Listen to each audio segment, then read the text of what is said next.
স্বগণনা নিয়ে উত্তর দিনাজপুরে প্রশাসনিক প্রশিক্ষণ।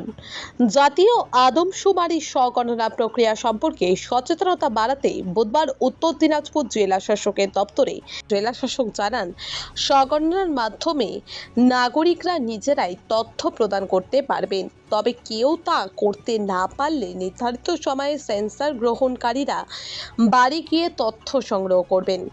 জেলা প্রশাসনের আশা, এই উদ্যোগে স্বগণনা সম্পর্কে সচেতনতা বাড়বে এবং আদমশুমারির কাজ আরও সুষ্ঠুভাবে সম্পন্ন হবে।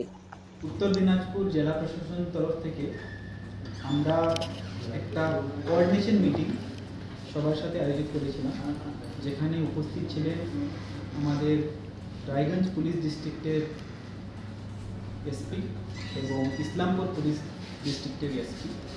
আমরা পুলিশের একটা ট্রেনিং করেছি, যেখানে আমরা বুঝিয়ে দিয়েছি কীভাবে সেন্সাসের কাজটা হবে, কীভাবে সেন্সাসের সেলফ ইনিমিনেশন হবে এবং কোন কোন গুরুত্বপূর্ণ জায়গাগুলো রয়েছে যেখানে একটু আমাদেরকে লক্ষ্য করতে হয় এবং কিভাবে এই সেলফ ইনিমিনেশন সেন্সাসের কাজটা হবে, এটা আমরা একটু ভালো করে ওদেরকে ট্রেনিং করিয়ে দিয়েছি। আজকে প্রেস কনফারেন্স করার মূল উদ্দেশ্যটা হচ্ছে, আমাদের উত্তর দিনাজপুর জেলায় মোট 40,000 লোকেদের সেলফ ইনিমিনেশন হয়েছে। এই ফিগারটা আমরা আরও বাড়াতে চাই এবং আমি অনেক আশাবাদী এই প্রেস কনফারেন্সের পরে আমাদের যে জেনজি জেনারেশন, তার সাথে সাথে আপনারা যা এই নিউজটা দেখতে পাচ্ছেন, তারা সবাই সেলফ ইনিমিনেশন করবে।